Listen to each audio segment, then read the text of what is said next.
Kalian pernah nggak melihat artis menggambar lighting yang terasanya tuh kayak terang banget gitu? Nah, lighting kayak gitu tuh cara kerjanya gimana? Well, lighting kayak gini menerapkan konsep dynamic range. Apa itu dynamic range? Jadi gini, kalian pernah nggak ngefoto diri sendiri di mana kalian itu berteduh di bawah bayangan, sedangkan di belakang kalian tuh ada sesuatu yang terang banget, kayak langit misalnya. Nah, dan aku tebak hasil fotonya tuh biasanya antara langitnya jernih tapi kaliannya gelap, atau kaliannya jernih tapi langitnya full putih aja. Biasanya dipanggil backlight gitu ya. Nah, kenapa bisa terjadi kayak gitu? Jadi gini, alasan kenapa ini terjadi itu karena di dalam suasana kalian, bagian yang paling terang, yaitu misalnya awan putih, itu segini terang. Sedangkan bagian yang paling gelap, misalnya kaos hitam kalian, itu segini gelap. Nah, dan perbedaan atau rentang dari bagian yang paling gelap hingga bagian yang paling terang di dalam suasana kalian itu segini luas. Nah, dan warna-warna lain kayak warna langit, warna atap ini, warna tembok ini, dan seterusnya, itu berada di dalam rentang tersebut. Nah, dan rentang inilah yang disebut dynamic range. Jadi, dalam konteks ini, dynamic range atau rentang dinamis itu merupakan rentang dari bagian yang paling gelap hingga bagian yang paling terang di dalam suasana kalian. Tapi masalahnya tuh muncul karena apa? Masalahnya itu muncul karena suasana kita itu memiliki dynamic range yang segini luas, sedangkan kamera kita, kecuali kalau kameranya mahal, hanya bisa melihat dynamic range yang segini sempit. Nah, jadi ada masalah nih. Gimana caranya kita mau memuatkan dynamic range di dalam suasana kita ke dalam dynamic range kameranya? Well, caranya itu antara A. Beli kamera yang lebih mahal, atau B. Kita harus mengorbankan sebagian dari dynamic range-nya. Maksudnya gini, kalau dynamic range di dalam suasananya itu lebih luas daripada dynamic range yang bisa dilihat kameranya, kita jadinya terpaksa harus memilih antara mayoritas dynamic range kameranya itu dipakai untuk bagian gelap atau bagian terang. Kalau kita menggunakan mayoritas dari dynamic range-nya untuk bagian terangnya itu bakal kelihatan lebih kontras dan lebih detail. Maksudnya lebih detail tuh kita jadinya bisa melihat bahwa oh, di sini ada awan, di sini ada langit, di sini ada atap, dan seterusnya. Nah, tapi sebagai efek samping, dynamic range dari bagian gelapnya harus dikompres atau dipadatkan supaya muat ke dalam dynamic range yang tersisa dari kamera kita. Nah, dan karena itu, bagian gelapnya jadi hilang kontras dan detail. Jadi, di sini kan di kaosnya tuh seharusnya ada lekukan-lekukan gitu ya. Tapi karena kita ngekompres atau memadatkan seluruh bagian gelapnya ke dalam dynamic range yang sesempit ini, warna-warna yang sebelumnya saling berjarakan sekarang dipaksakan ke dalam area yang sempit, sehingga warna-warna gelapnya itu jadi lebih mirip dan secara keseluruhan bagian gelapnya tuh hilang kontras dan detail. Nah, dan sebaliknya, kalau kita menggunakan mayoritas dynamic range kita untuk bagian gelapnya itu bakal memiliki lebih banyak kontras dan detail yang bisa dilihat. Jadi sekarang kita bisa melihat bahwa di kaosnya itu ada lekukan-lekukan gitu, terus kita juga bisa memisahkan mana bayangan lengan dan mana kaos hitam, yang dimana sebelumnya tuh kita nggak bisa melihat itu. Nah, tapi sebagai efek samping, karena mayoritas dari dynamic range-nya itu dipakai buat bagian gelap, bagian terangnya itu harus dipadatkan ke dalam dynamic range yang tersisa. Nah, dan karena itu, kita jadinya hilang kontras dan detail di dalam bagian terangnya. Sehingga yang awalnya kita tuh bisa melihat bahwa, oh di sini ada awan, di sini ada langit, di sini ada atap, dan seterusnya. Sekarang semua warna tersebut itu basically jadi putih aja gitu. Nah, dan itulah dynamic range. Nah, tapi apa hubungannya itu sama gambar yang tadi? Gini, kalau misalnya kita sampel beberapa warna dari bagian terang sama bagian gelap dari gambarnya, terus kita memetakan posisi dari warna-warna tersebut pada color picker, kita bisa lihat kontras atau perbedaan value dari warna-warna di dalam bagian terang itu lebih rendah dibanding warna-warna yang di bagian gelap, alias perbedaan dari warna yang paling gelap hingga warna yang paling terang di bagian terang itu lebih sempit dibanding perbedaan value dari warna yang paling gelap hingga paling terang di dalam bagian gelap. Nah, dan ini tuh bisa diinterpretasikan sebagai rela pas dia menggambar gambaran ini, memikirkan gambarnya dari pandangan fotografer. Maksudnya, rela itu membayangkan bahwa dynamic range di dalam suasananya itu lebih luas daripada dynamic range yang bisa dilihat oleh quote-unquote kameranya rela. Nah, jadinya kan rela itu terpaksa untuk memilih antara dynamic range kameranya dipakai buat bagian gelap atau bagian terang. Dan secara khusus untuk gambar ini, rela menggunakan mayoritas dynamic range kameranya untuk bagian gelap, sehingga bagian gelapnya memiliki lebih banyak kontras dan detail, dan karena itu bagian terangnya tuh jadi terpaksa harus dipadatkan ke dalam dynamic range yang tersisa, sehingga bagian terangnya itu jadi hilang kontras dan detail, alias warna-warnanya jadi lebih mirip gitu. Yang seharusnya kelihatan biru, kuning, atau pink, semuanya jadi hampir sama-sama putih dan pucat gitu warnanya. Nah, dan karena itu, lighting di dalam gambarnya rela, terasanya tuh kayak saking terangnya, sampai dynamic range dari suasananya tuh nggak bisa dilihat secara lengkap oleh kameranya gitu. Sehingga sebagian dari dynamic range suasananya harus dikorbankan, yang berarti sebagian dari gambarnya itu bakal hilang detail. Nah, dan itulah hubungan dynamic range dengan gambarnya rela. Kalau semisalnya dynamic range-nya itu dipakai buat bagian terang, itu bisa aja, Bang. Nah, bisa aja. Dan contohnya itu seperti gambar ini. Jadi kan kalau rela kan memilih untuk menggunakan dynamic range kameranya untuk bagian gelap. Nah, dan karena itu warna-warna di bagian terangnya jadinya kan hilang kontras gitu ya. Atau setidaknya kontrasnya itu nggak seluas dibanding bagian gelap. Nah, sedangkan gambar ini merupakan kebalikan dari gambarnya rela. Jadi untuk gambar ini, dynamic range dari kameranya mayoritasnya dipakai untuk bagian terang. Kenapa kita bisa tahu itu? Karena kalau kita membandingkan gitu ya, warna yang paling terang dari bagian cahaya, terus kita bandingin itu sama warna yang paling gelap dari bagian cahaya, kita bisa lihat perbedaan value dari kedua warna ini itu basically 2/3 dari seluruh color picker-nya. Nah, sedangkan kalau kita misalnya milih warna yang terang di dalam bagian gelapnya, terus kita bandingin warna itu dengan warna yang gelap dari bagian bayangan, kita bisa lihat perbedaannya basically hampir nggak ada. Nah, dan implikasinya berarti ini tuh ibarat kayak dynamic range suasananya itu lebih luas daripada dynamic range dari kameranya, dan karena itu artisnya jadi terpaksa untuk memilih antara dynamic range-nya dipakai buat bagian cahaya atau pakai mayoritas dynamic range kameranya untuk bagian gelap. Nah, dan khusus untuk gambar ini, artisnya memilih untuk menggunakan dynamic range-nya buat bagian terang, sehingga bagian terangnya lebih kontras, sedangkan bagian gelapnya nggak segitu kontras. Oh, oke.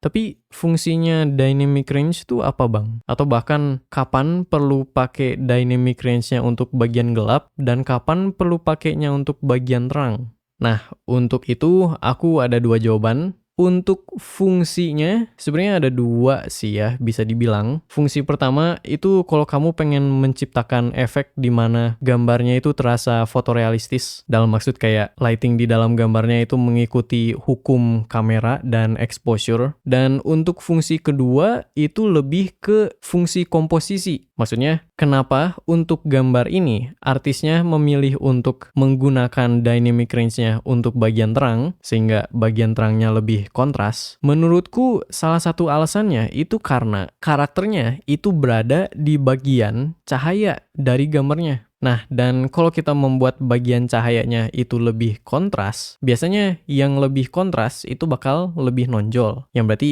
kalau kita bikin bagian terangnya lebih kontras dan nonjol, otomatis karakter kita bakal lebih kontras dan nonjol juga. Jadi orang tuh pas melihat gambar ini jadinya langsung melihat karakternya gitu, yang merupakan fokus utama dari gambarnya. Dan ini juga kenapa kontras di dalam bagian bayangannya itu lebih rendah, supaya karena warna-warna di dalam bagian bayangannya itu nggak terlalu beda, jadinya kan nggak senonjol gitu dibanding karakternya. Soalnya kan lumayan beda gitu ya rasanya kalau kita membuat warnanya lebih kontras. Kan kalau gini agak ngeganggu gitu ya dari fokus utamanya, yaitu karakternya. Dan karena itu kontras di dalam bagian bayangannya itu dibuat lebih rendah.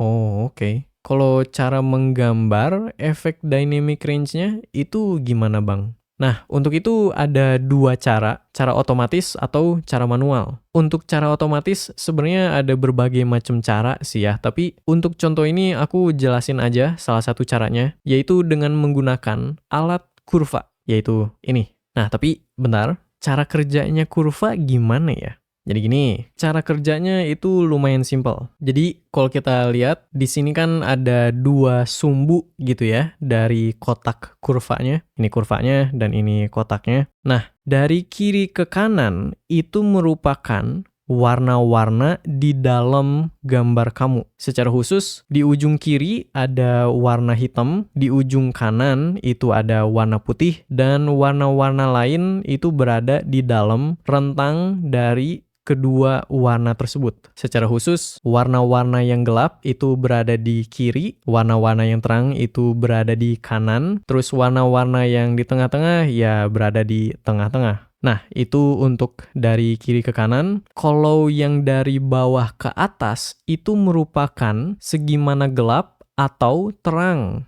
kamu membuat warnanya. Maksudnya gini, misal kita pengen menggelapkan warna-warna yang gelap di dalam gambar kita. Oke, warna-warna yang gelap itu ada di ujung kiri. Terus kalau kita mau menggelapkan warna-warna tersebut, berarti kita perlu tarik kurva di bagian kiri itu ke bawah. Nah, jadi kita perlu bikin titik di bagian kiri dari, ya pengen bilang kurvanya, tapi sebenarnya ini masih garis ya. Tapi intinya kita perlu bikin titik di bagian kiri. Terus kalau kita mau gelapin warna gelapnya, berarti kita perlu tarik ke bawah si titik itu. Nah, dan kita bisa lihat bahwa warna yang gelap itu menjadi lebih gelap. Nah, dan sebaliknya, kalau kamu pengen bikin warna terang lebih terang, berarti kan warna yang terang itu ada di bagian kanan, dan kalau kita mau terangin, berarti kita perlu tarik kurvanya ke atas. Nah, jadi bikin dulu titik di bagian kanan dari kurvanya, terus tarik ke atas kalau mau diterangin, dan hasilnya warna yang terang itu jadi lebih terang. Nah, tapi mungkin kalian nyadar gitu ya bahwa warna gelapnya juga jadi lebih terang. Itu karena kalau kamu lihat kurvanya, walaupun iya titiknya tuh berada di kanan, tapi karena titiknya cuma satu doang, jadinya seluruh kurvanya ketarik ke atas gitu. Sehingga kurvanya bahkan di bagian agak kiri sama tengah gitu ya, ketarik ke atas juga. Sehingga warna-warna yang gelap sama warna-warna yang di tengah itu jadi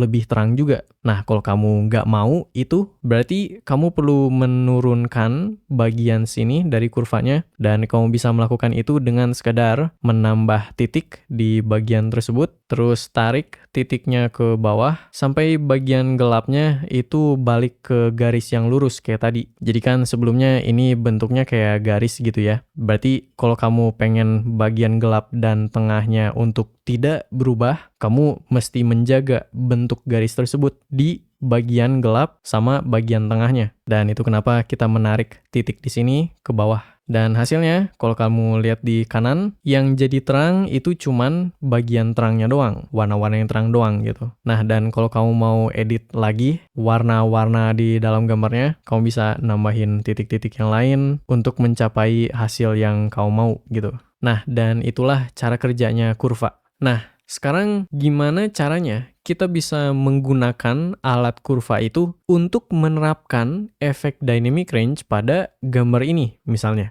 Well, pertama kita perlu tentuin dulu kita pengen bagian mana yang kontrasnya lebih sempit. Mau bagian terang atau mau bagian gelap?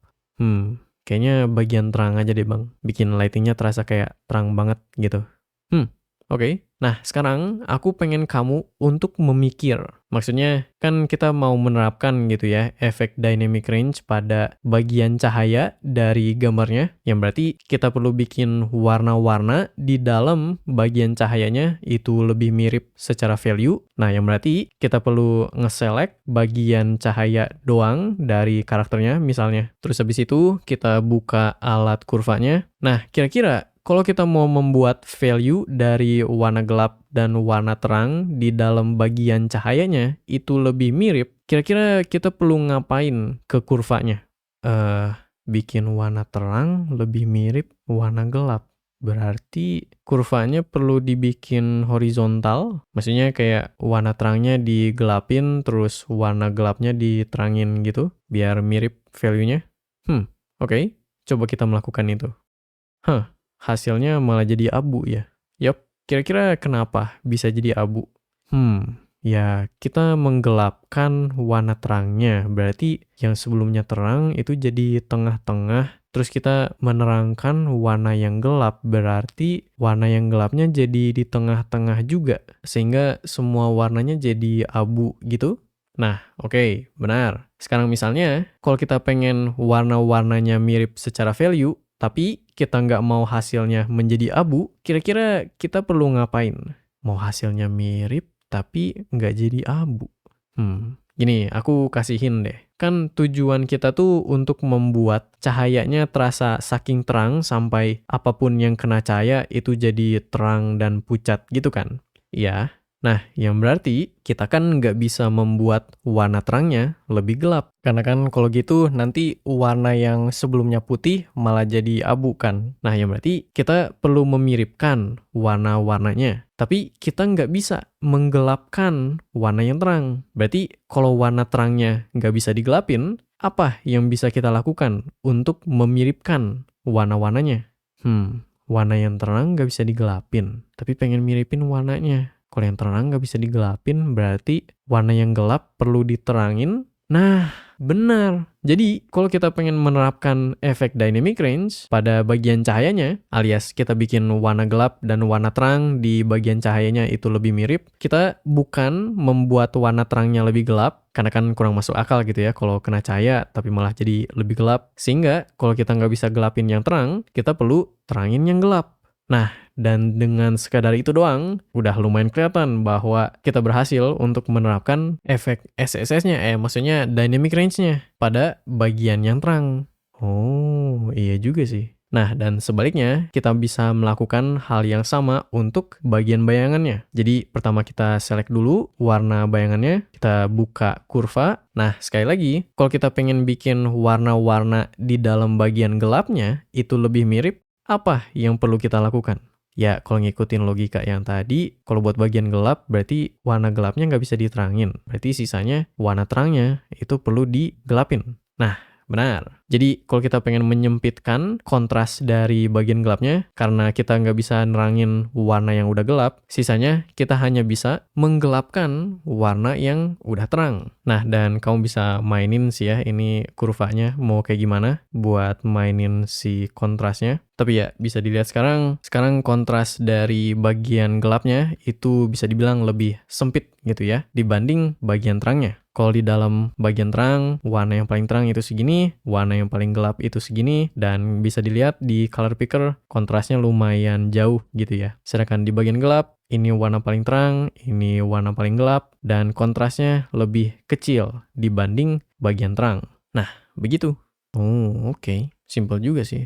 Kalau cara manualnya gimana, Bang? Well, sebenarnya itu terserah kamu sih ya, gimana cara menggambarnya. Tapi kalau kamu mau contoh gimana cara aku menggambar efek dynamic range-nya misalnya, oke, misal kita ambil gambar ini. Hal pertama yang aku lakukan itu aku nentuin dulu. Aku mau bagian mana yang kontrasnya sempit, bagian cahaya atau bagian bayangan. Nah, untuk gambar ini aku memilih untuk menyempitkan kontras dari bagian cahayanya. Nah, terus habis itu aku melakukan sesuatu yang mungkin agak menarik. Aku nggak menyesuaikan warna karakter dengan warna cahayanya, melainkan aku menyesuaikan warna cahayanya dengan warna karakternya. Maksudnya kan biasanya kalau orang mewarnai karakter, biasanya kan mereka nambahin dulu warna dasar dari karakternya, terus mereka nentuin kayak mana bagian cahaya dan mana bagian bayangan, terus habis itu kayak baru mereka menyesuaikan warna yang kena cahayanya dengan warna cahayanya. Nah, tapi aku melakukan hal sebaliknya. Jadi, aku tuh mulai dulu dengan warna dasar karakternya, terus menyesuaikan warna dasar tersebut dengan bagian yang kontrasnya bakal luas. Alias untuk gambar ini berarti aku menyesuaikan warna dasarnya dengan bagian bayangan. Karena kan bagian bayangan yang kontrasnya luas. Yang berarti aku membuat warnanya sedikit lebih gelap dan agak lebih biru biar lebih sesuai dengan warna suasananya yang agak biru juga. Nah, terus habis itu aku nentuin mana arah cahayanya. Misalnya cahayanya itu datang dari depan gitu ya. Terus aku menggambarkan bentuk bagian cahayanya sesuai kira-kira menurutku bagian mana saja yang bakal kena sumber cahayanya. Nah, kalau kamu bingung gimana cara menggambar bentuk bayangan atau bentuk cahaya, silakan tonton video ini. Nah, dan notice aku membuat seluruh bagian cahayanya itu full putih.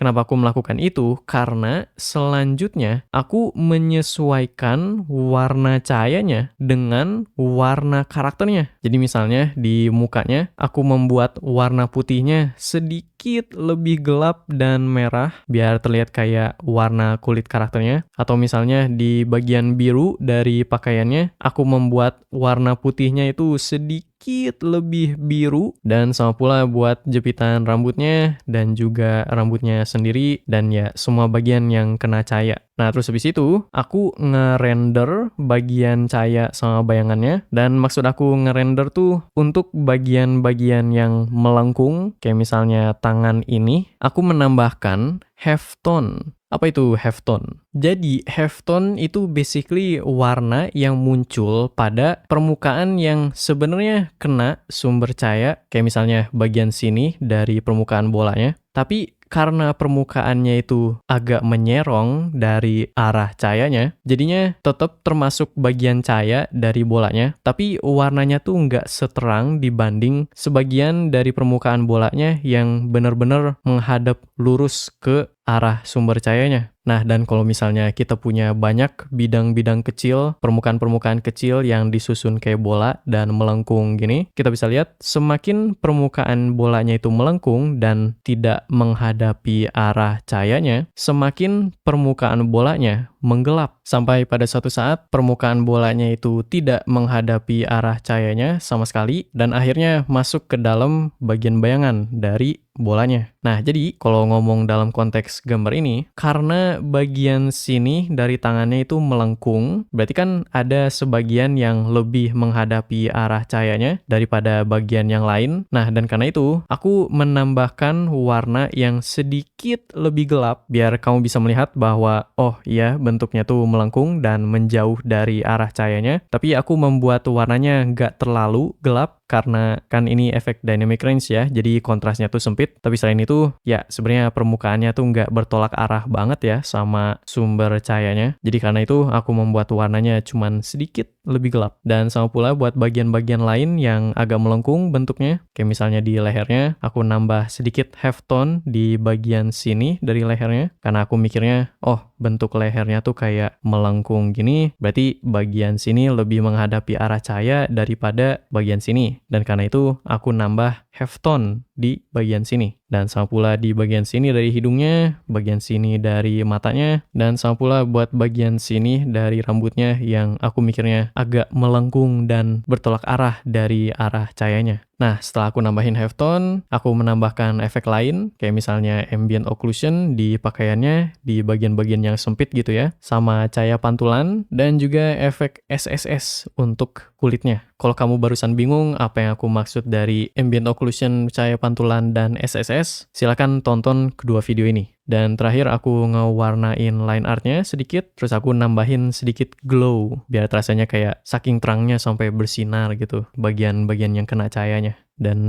yeah, that's it. Ini before, ini after. Before, after. Dan itu basically semua yang aku mau bahas di video ini. Dan kebetulan untuk sementara setidaknya ini merupakan video terakhir untuk series lighting yang aku selama ini upload setiap minggu. Jadi ya, semoga ilmunya berguna. Kalau berguna, jangan lupa like dan share video ini. Kalau kamu pengen melihat video lain yang kayak gini, jangan lupa subscribe dan nyalain lonceng. Terima kasih kepada semuanya yang sudah nge-support aku dengan nge-nyawer ke Saweria atau berlangganan di YouTube. And yeah, that's all from me. See you later.